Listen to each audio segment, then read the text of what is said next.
A secret that couldn't stay hidden? Rachel Bennett stared at her computer screen, watching the numbers blur together for the third time in an hour. The quarterly report was due tomorrow. But her mind kept drifting to the corner office on the 15th floor where Jordan Hayes was probably still working late, just like she was. She rubbed her tired eyes and glanced at the clock. 8:30 on a Friday night? The office had emptied hours ago, leaving only the hum of the air conditioning and the distant sound of a cleaning cart rolling down the hallway. Rachel was alone with her thoughts, and that was dangerous territory for the past 8 months. She had been harboring feelings that went far beyond professional admiration. Jordan Hayes, the 34-year-old CEO who had built Hayes Marketing Solutions from nothing, had somehow worked his way into her heart without even trying. The man behind the title "It" started innocently enough. Rachel had joined the company 2 years ago as a junior analyst, and Jordan had always been kind but distant. Then, 8 months ago, they had been paired on a major campaign for a luxury hotel chain, working late nights together, sharing takeout over strategy sessions, discovering they both loved old jazz records and terrible action movies. Jordan remembered how she took her coffee. He asked about her rescue cat, Gatsby. He listened when she talked, really listened, not just waiting for his turn to speak. Rachel had tried to fight it. She had rules. Never date coworkers. Especially never fall for your boss.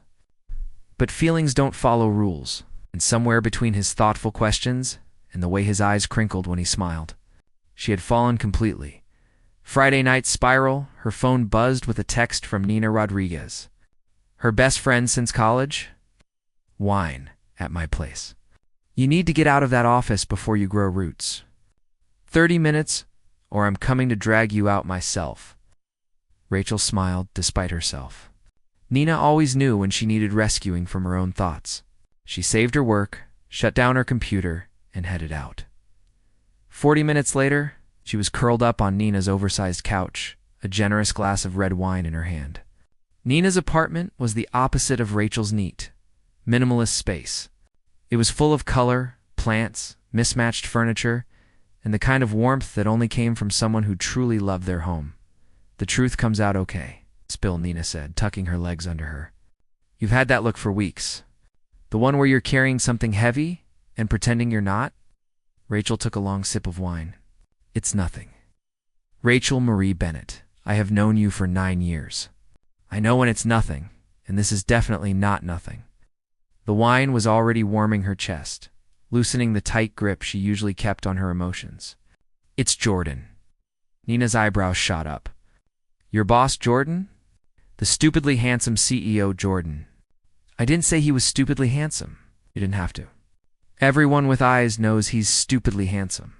The question is, what about him? Rachel felt her cheeks flush. I think I'm in love with him. The words hung in the air. She had never said them out loud before, and hearing them made everything real in a terrifying way. Nina set down her wine glass. How long?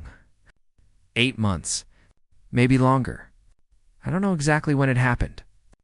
One day he was just my boss, and then suddenly he was everywhere. In my thoughts, when I wake up, in my dreams, in every quiet moment. I notice everything about him. The way he runs his hand through his hair when he's thinking.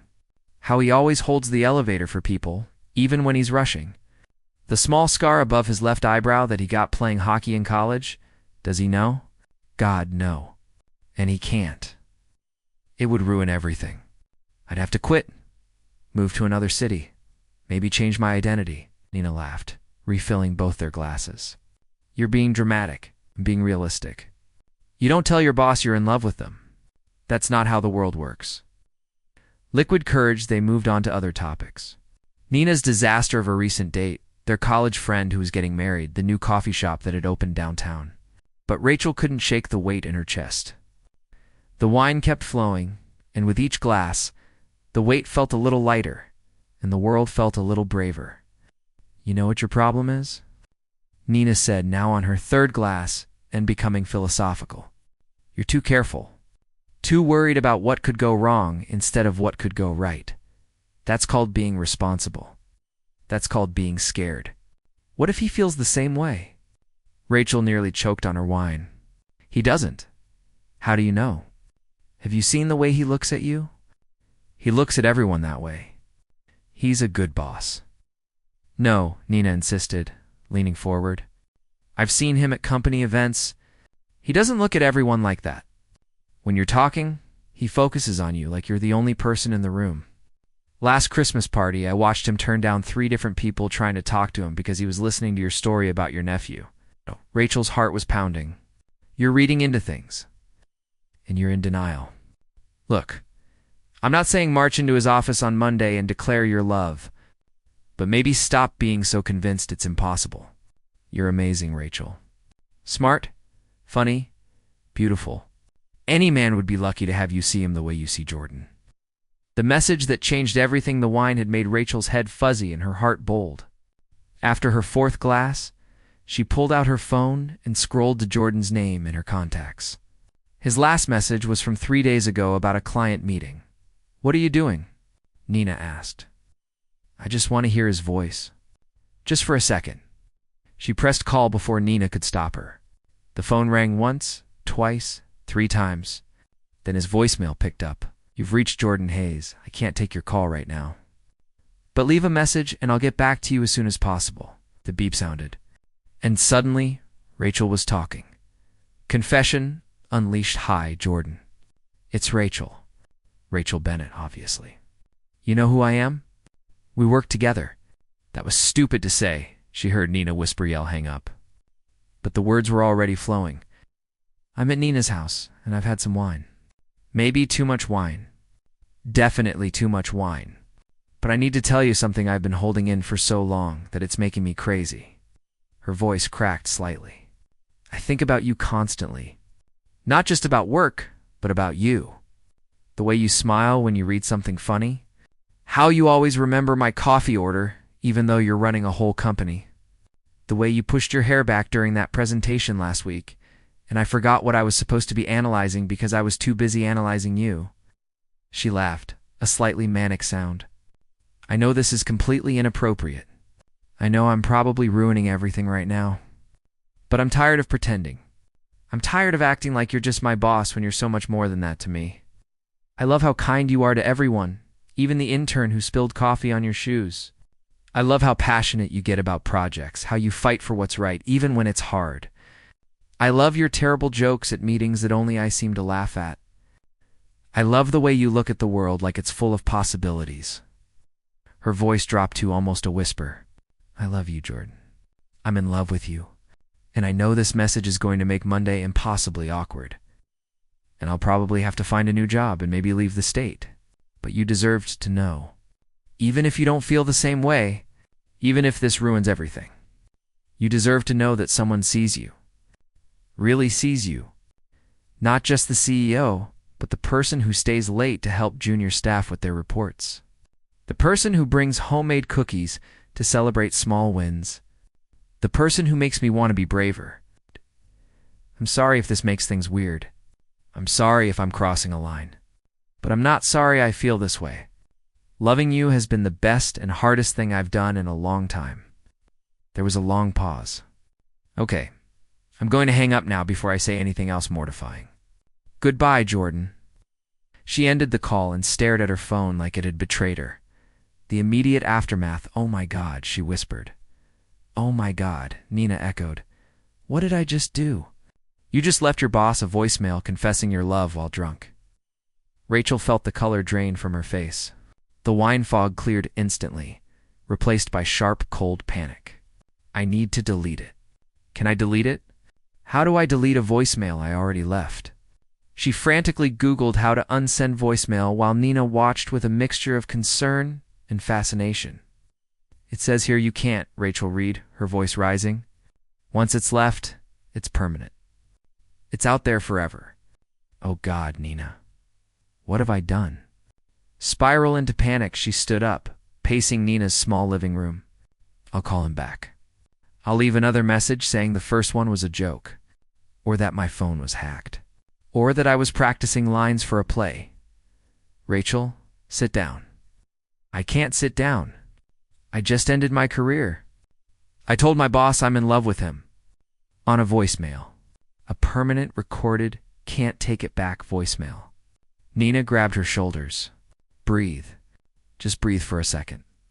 Rachel took a shaky breath, then another. I'm going to be fired. Or worse, pitied. Everyone will know. It'll be the office gossip. That sad girl who fell for her boss and humiliated herself? You don't know that. Maybe he won't even listen to it. He listens too. He listens to all his voicemails. He's obsessively organized. He probably has a color-coded system. The long night Rachel stayed at Nina's that night, too anxious to go home. She lay awake on the couch, staring at the ceiling, replaying every word of that message in her head. Each replay made it worse. More pathetic. More desperate.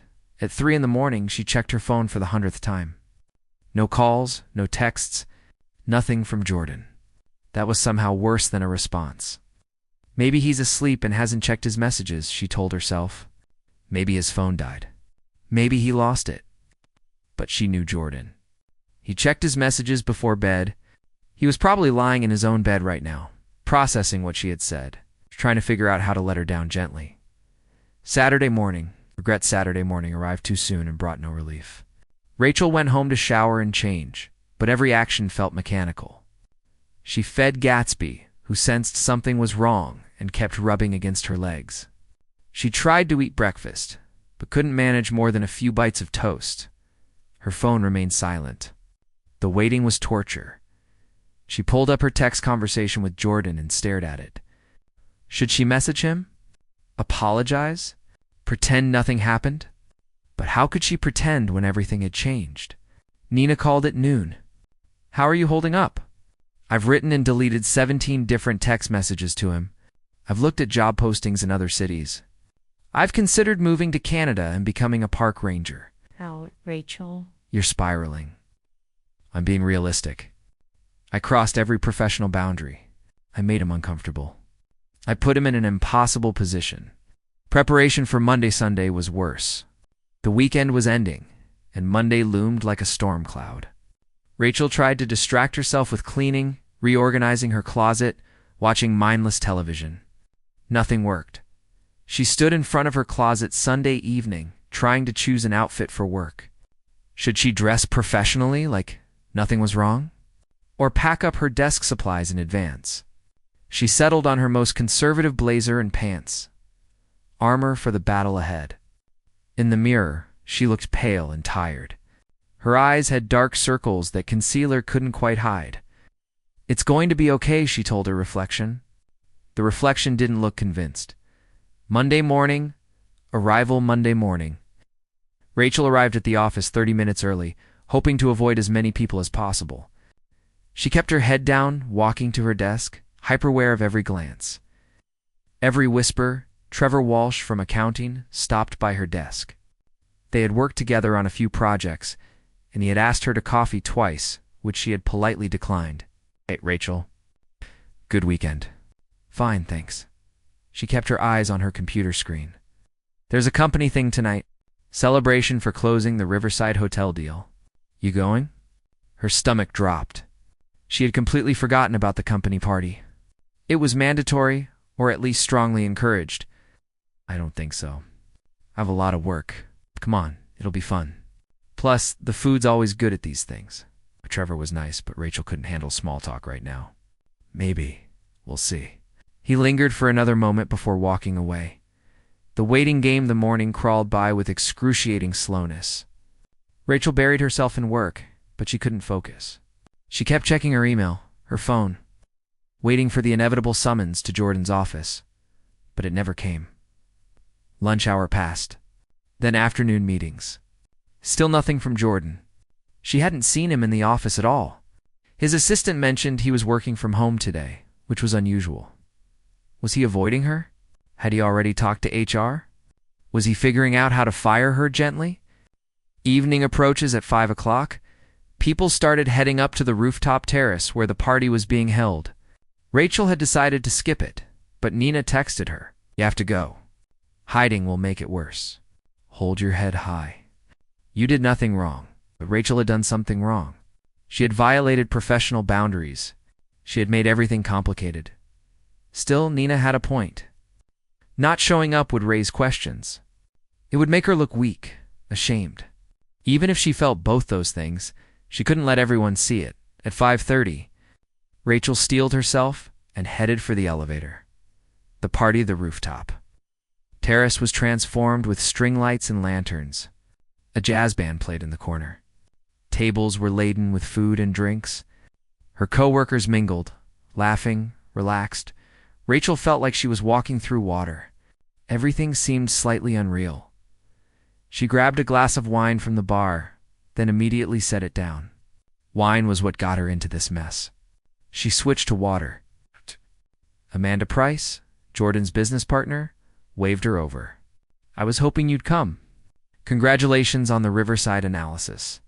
It was brilliant work." "Thank you," Rachel managed to smile. "Jordan told me you're one of the best analysts we've ever had." High praise from him. Jordan had talked about her. When? Before or after the voicemail? "That's kind of him," Rachel said carefully. Trevor appeared again, somehow always nearby. He launched into a story about something that happened in accounting. Rachel nodded at appropriate moments, but her attention was elsewhere. She scanned the crowd, looking for Jordan, and then she saw him first.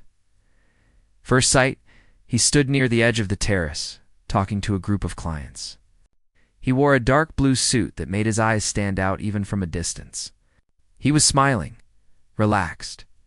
Every inch the confident CEO. Had he listened to her message? He didn't look like someone dealing with an awkward situation. He looked completely normal. Maybe he had deleted it without listening. Maybe her panic had been for nothing. Or maybe he was just better at hiding his feelings than she was. Their eyes met across the terrace. Rachel's breath caught. Jordan's expression didn't change, but something flickered in his gaze. Recognition. Awareness. Something she couldn't quite name. Then he looked away. Back to his conversation, Rachel felt like she might be sick. The announcement, the music lowered, and Amanda stepped up to a microphone. "Can I have everyone's attention, please?" The crowd quieted, turning toward her. "First, I want to thank all of you for your incredible work on the Riverside Hotel campaign. This was our biggest account to date, and you all exceeded expectations." Applause rippled through the crowd. "Jordan and I wanted to do something special tonight. Not just to celebrate the deal, but to celebrate what makes this company special. The people." Amanda looked at Jordan, who had moved to stand beside her. "Jordan, do you want to say a few words?" He took the microphone, and Rachel's heart rate spiked. She was too far away to leave without being obvious, trapped in the crowd. "Thank you all for being here," Jordan began. His voice was steady, professional. "This company started as an idea, and you've all helped turn it into something real. Something meaningful." Rachel forced herself to keep breathing normally. "Before we continue celebrating," Jordan said, and his tone shifted slightly. Became more personal. "I need to share something." The terrace went very quiet. "On Friday night, I received a voicemail. One of the most honest, brave, beautiful things anyone has ever said to me." Rachel's vision narrowed. This couldn't be happening. He wouldn't. Usually, I keep personal matters private. But this message was so genuine, so courageous, that I think it deserves to be heard. No. Jordan pulled out his phone. "With permission, I'd like to play part of it now." Rachel wanted to run, to disappear, to sink through the floor. But she was frozen, surrounded by colleagues. Unable to escape, the recording started. Her own voice filled the evening air. Slightly slurred from wine, but unmistakably sincere. "I think about you constantly." Every eye in the crowd was searching for the source. Rachel felt them land on her one by one as people recognized her voice. Her cheeks burned. Tears pricked her eyes. This was worse than any nightmare she could have imagined. The recording continued, laying bare every feeling she had tried so hard to hide. "I'm in love with you." When it finally ended, the silence was deafening. Rachel couldn't look up, couldn't move, wished desperately to disappear. Then Jordan's voice, quiet but clear. "Rachel, where are you?" Someone gently pushed her forward. The crowd parted. She had no choice but to move toward him. Every step feeling like walking to her own execution, she finally looked up at him, tears streaming down her face, and waited for whatever came next. The longest walk, Rachel's legs felt like they might give out as she moved through the parted crowd. Every face turned toward her showed a different expression. Surprise, curiosity, some sympathy. A few knowing smiles.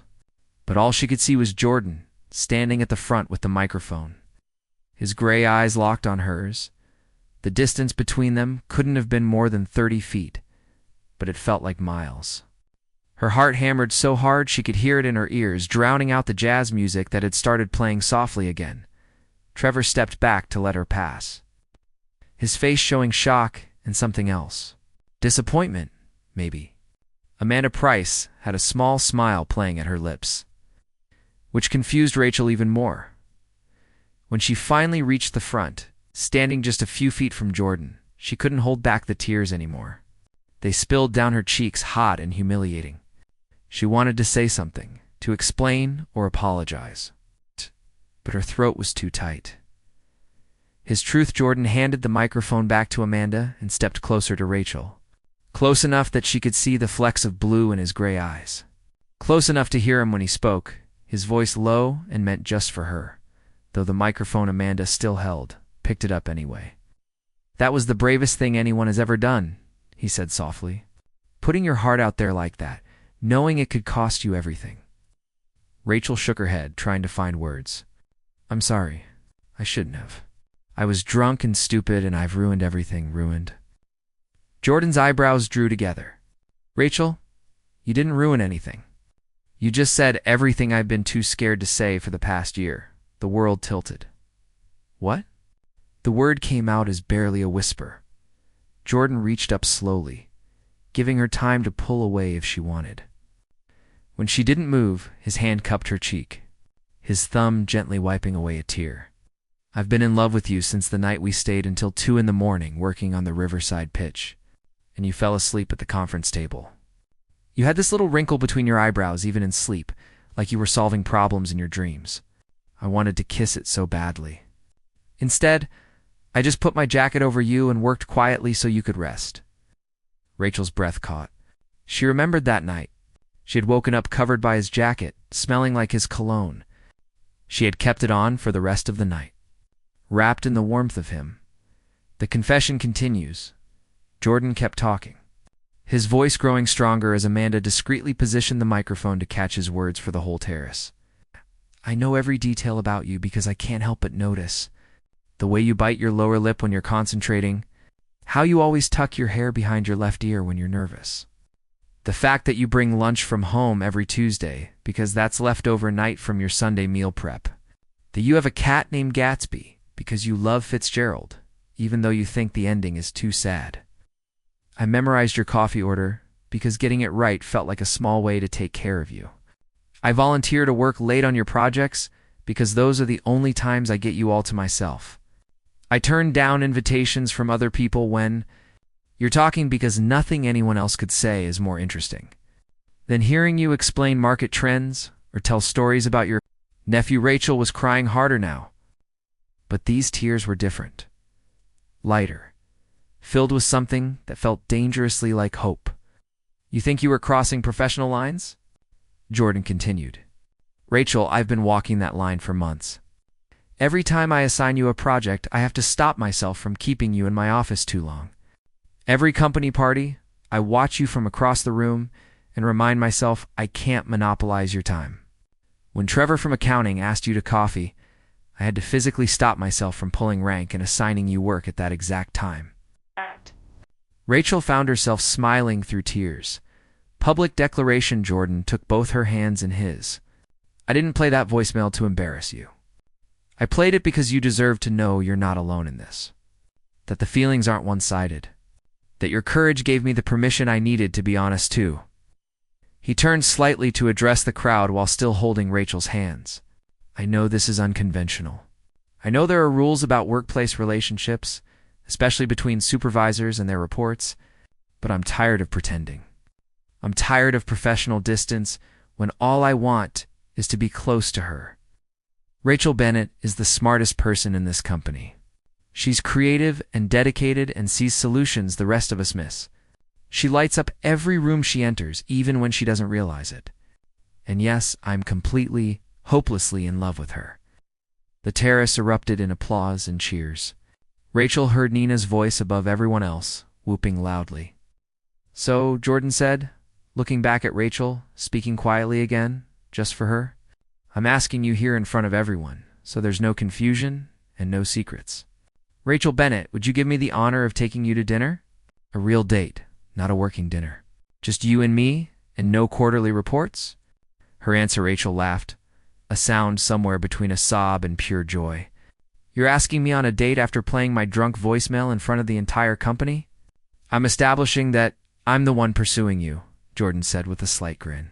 "So nobody can ever say you took advantage of the situation or pressured your boss. I'm making it very clear that I'm the one who wants this. Who wants you?" "That's incredibly thoughtful and slightly manipulative," Rachel said, finally finding her voice. "I'm a CEO. Manipulative is part of the job description." "Yes," Rachel said, squeezing his hands. "Yes to dinner. Yes to a date. Yes to all of it." The crowd cheered again. Jordan pulled her into a hug, and Rachel buried her face in his shoulder. Overwhelmed by the sudden reversal of her worst nightmare into something resembling a dream, "I still can't believe this is happening," she whispered against his shirt. "Believe it," he whispered back. "And prepare yourself. We need to talk to HR tomorrow." Rachel pulled back to look at him. "Are we in trouble?" "Not trouble exactly. But we need to do this right." Reality sets in. Amanda approached them, grinning widely. "Well, that was the most dramatic company announcement I've ever witnessed. For the record, I told him to just call you privately, but he insisted on the grand gesture. You knew?" Rachel asked. "Honey, everyone except you two knew. You've both been mooning over each other for months. It was painful to watch." Jordan had the grace to look slightly embarrassed. "Was it that obvious?" "Completely," Amanda said. "But since we're being honest now, Rachel, I need to talk to you about something." "Tomorrow morning, my office?" Rachel's anxiety spiked again. "Am I being fired?" "The opposite. I'm offering you a position on my team. Same level, same pay, but reporting to me instead of Jordan. It solves the conflict of interest problem and lets you to figure out this relationship without workplace complications." Jordan nodded. "It was my idea. Your career matters, Rachel. I won't let our relationship cast any doubt on your accomplishments. Every promotion, every success you have needs to be because you earned it, not because of who you're dating." Processing the change, Rachel looked between them. "You planned this? Both of you?" "After I listened to your voicemail Friday night, I couldn't sleep," Jordan admitted. "I called Amanda at midnight to strategize.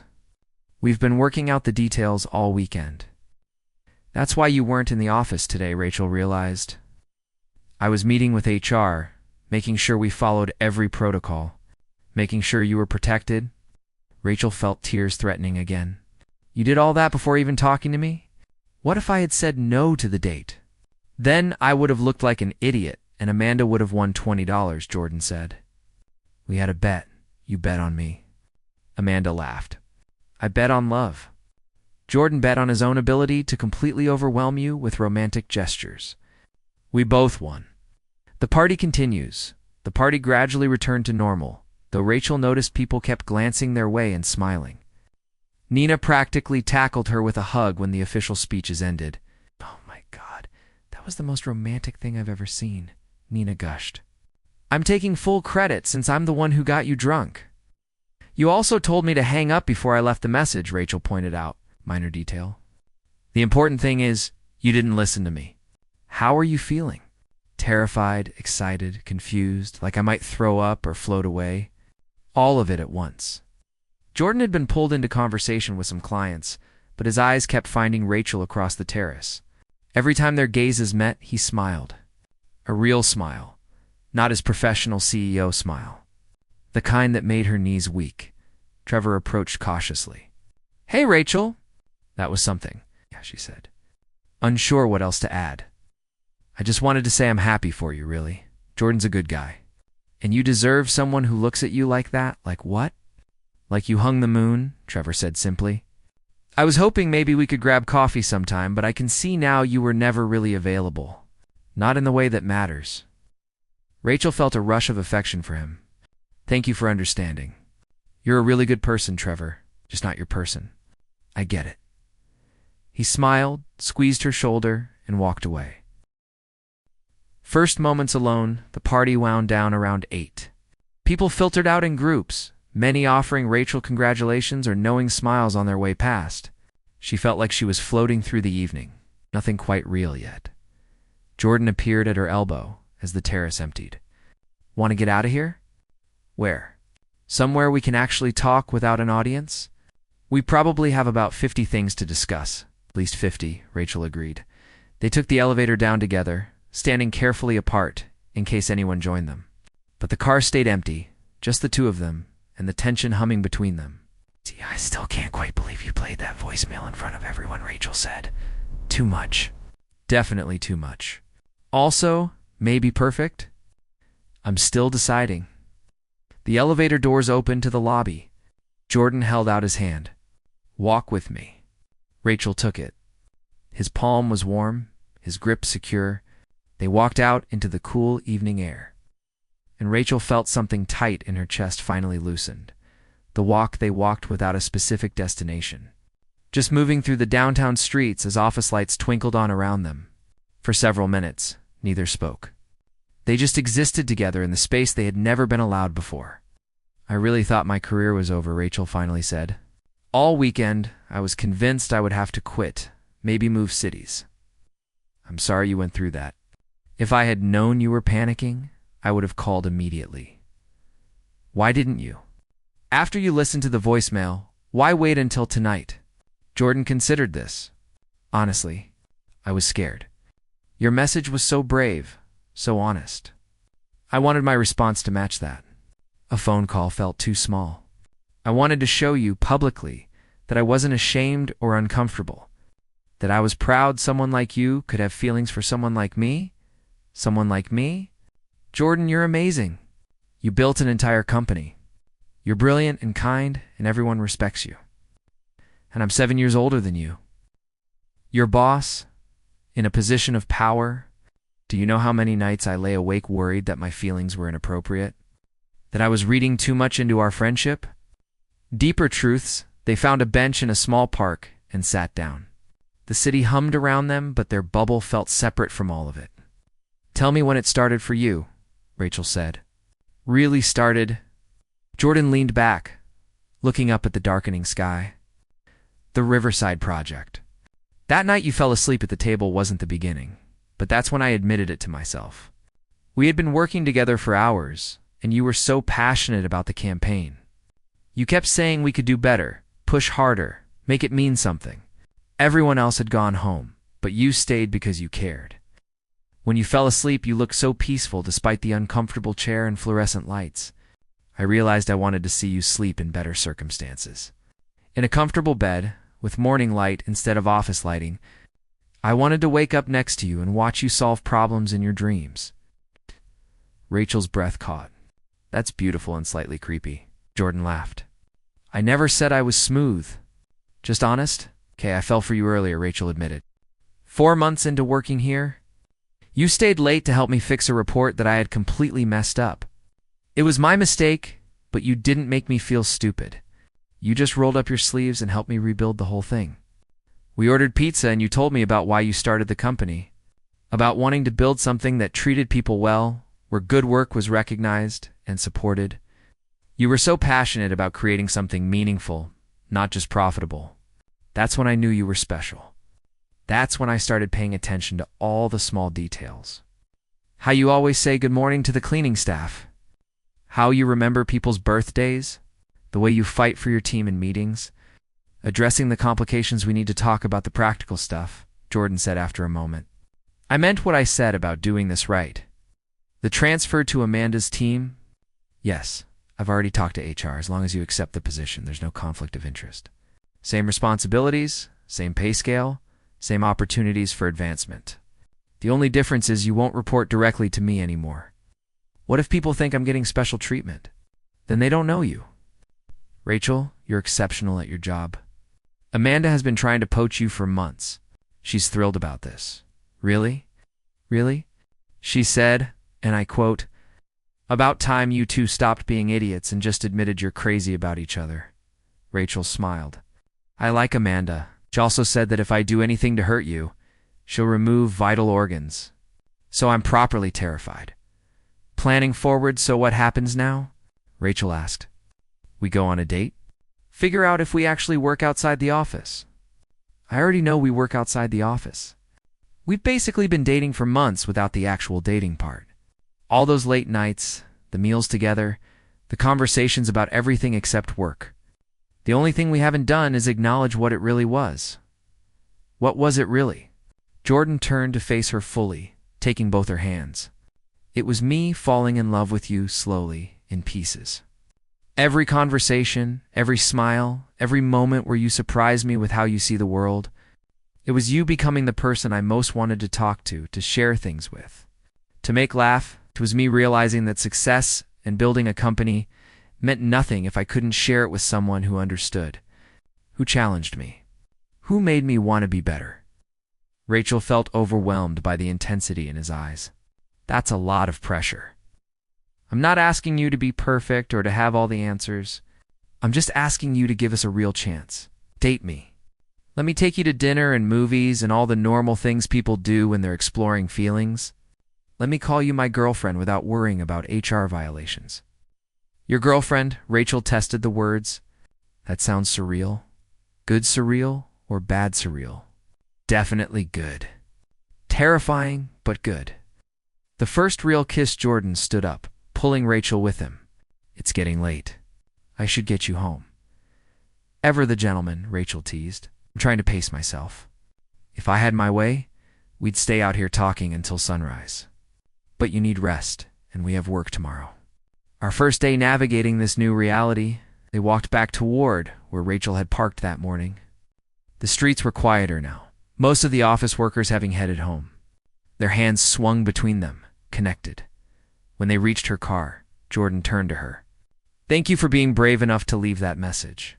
For saying what I didn't have the courage to say. Thank you for not deleting it in horror and pretending it never happened. Never. That message was a gift. He stepped closer, and Rachel's heart rate kicked up.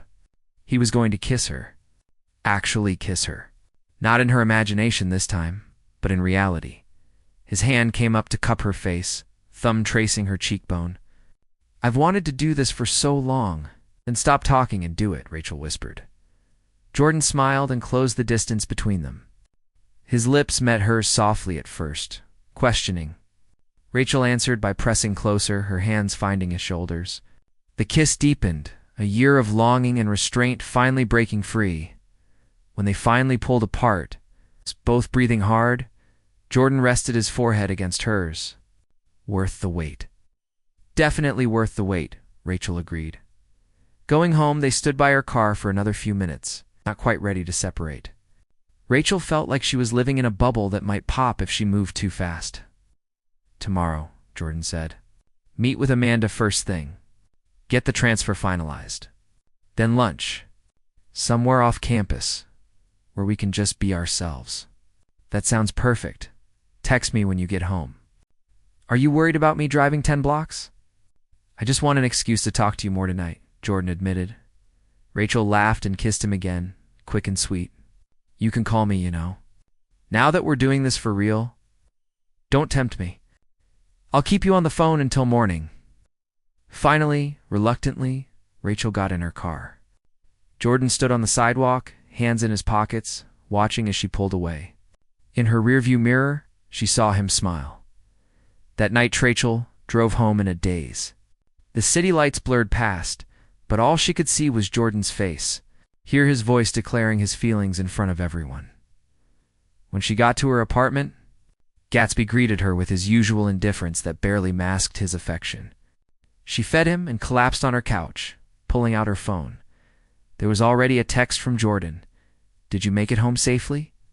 She smiled and typed back. Yes. Still processing that tonight actually happened. Same. I keep replaying your voicemail, making sure I didn't imagine it. That's slightly embarrassing for me. Don't be embarrassed. It was beautiful. You were beautiful tonight. You are beautiful.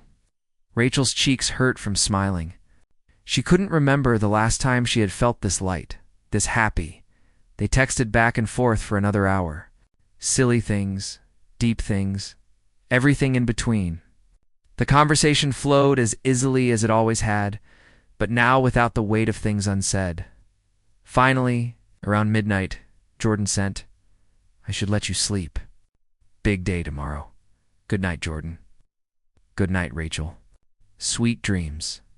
She fell asleep with her phone still in her hand, a smile on her face, and for the first time in months, no weight on her chest.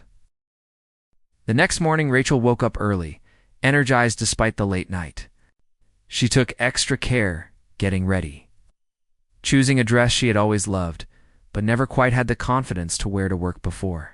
It was professional but feminine, making her feel both powerful and pretty. At the office, she headed straight to Amanda's floor. Amanda's assistant waved her through immediately. "There she is," Amanda said, standing to greet her with a warm hug. "How are you feeling after last night's drama?" "Still processing." "Is this really happening?" "Very much so." "Let's make it official." Amanda pulled out a folder. "Transfer paperwork. Same title, same salary, but you'll be part of my team now. We handle more client-facing work, which I think you'll enjoy. More creative projects, less pure data analysis." Rachel scanned the documents. Everything was exactly as promised. "When does this start?" "Immediately if you sign. Your old projects will be transitioned over the next 2 weeks, but as of today, you report to me." Rachel signed, feeling another piece click into place. "Thank you for making this easy. Thank you for being good at your job and giving me an excuse to finally get you on my team. Now, go enjoy your lunch date. And Rachel, Jordan's a good man. One of the best I know. But if he messes this up, you come to me first." Lunch date Jordan was waiting outside a small Italian restaurant 3 blocks from the office. He had ditched his suit jacket. His tie loosened, looking more relaxed than Rachel had ever seen him at work. "Hi," she said, suddenly shy. "Hi yourself." He kissed her cheek. "How did it go with Amanda?" "Official as of today. I'm no longer your employee. Best news I've heard all week. Shall we?" The restaurant was cozy and intimate, with checkered tablecloths and the smell of garlic and tomatoes filling the air. They ordered pasta and wine, and for the first time, they were just Rachel and Jordan. Not boss and employee, not colleagues. Just 2 people on a date. "This feels different," Rachel observed. "Good different. Very good different. Weird but good." They talked about everything. Family, childhoods, embarrassing moments, dreams for the future. All the conversations they had skirted around before, now with nothing holding them back. "I want to do this right," Jordan said over dessert. "Take our time, build something real. No rushing just because we've been holding back for so long." "I want that too. Though I have to admit, part of me wants to skip ahead to the part where this feels normal. It will. We'll get there." Back at the office, returning to work after lunch felt surreal. People knew now. The whole office knew. Rachel caught curious glances, a few knowing smiles. But nobody was cruel or judgmental. If anything, people seemed happy for them. Nina cornered her in the break room. "Details. I need all the details." We went to lunch. We talked. It was nice. Nice. "Rachel, the man declared his love for you in front of the entire company, and you're giving me nice?" Rachel laughed. "It was perfect. He's perfect. I still can't quite believe it's real." "And enjoy it. You deserve this." 3 weeks later, Rachel stood in front of her bathroom mirror on a Saturday morning, applying mascara with a slightly shaky hand. 3 weeks since that night on the terrace. 3 weeks of navigating a new normal that still felt both thrilling and terrifying. Her phone buzzed with a text from Jordan. "Ready in 10? They had planned a whole day together. Brunch, the art museum, then dinner at his place, where he insisted on cooking for her. Their 3rd proper date, though they had seen each other nearly every day in some capacity. The transition to Amanda's team had been smoother than Rachel expected. Her new projects were challenging and creative. Exactly the kind of work she loved. And without the complication of reporting to Jordan, no public displays of affection, no lingering in each other's offices. They had agreed to keep work and personal life separate as much as possible. But there were moments when their eyes would meet across a conference room, and Rachel would remember the feeling of his lips on hers. And focusing on quarterly projections became nearly impossible. Morning. Thoughts Gatsby wound around her ankles as she finished getting ready. "What do you think?" she asked the cat. "Is this too much for brunch?" Gatsby, as usual, offered no opinion. Rachel had chosen dark jeans and a soft sweater, casual but put together. She was still figuring out this version of herself, the one who was dating someone, the one who didn't have to hide her feelings anymore. Her phone rang. Jordan's name lit up the screen and her heart did that little skip it still did every time. "Hello?" "Change of plans," Jordan said, and Rachel's stomach dropped. "Don't panic. Good change. Better change. Can I pick you up in 5 instead of 10? I have a surprise." "What kind of surprise?" "The kind that's ruined if I tell you." "Trust me." Rachel smiled at her reflection. "I trust you." The surprised Jordan arrived exactly 5 minutes later, looking unfairly handsome in jeans and a Henley. He kissed her at the door, slow and sweet, and Gatsby actually rubbed against his leg in approval. "Even your cat likes me," Jordan said. "That's a good sign. Gatsby likes everyone who might feed him. Smart cat." In the car, Rachel tried to guess where they were going. Are we still getting brunch? Eventually. But first, something I've been wanting to show you. They drove out of downtown, into the older neighborhoods, with tree-lined streets and historic homes. Jordan pulled up in front of a beautiful craftsman house with a for sale sign in the front yard. "What's this?" Rachel asked. "Possibility," Jordan said. "Come on, get a key from the realtor." The house was empty but well maintained. Hardwood floors, high ceilings, built-in bookshelves. Sunlight poured through large windows, making the whole place feel warm and inviting. "It's beautiful," Rachel said, walking through the living room. "Are you thinking of buying it?" Jordan leaned against the doorframe, watching her explore. "Maybe. I've been renting downtown for years, but lately I've been thinking about putting down real roots.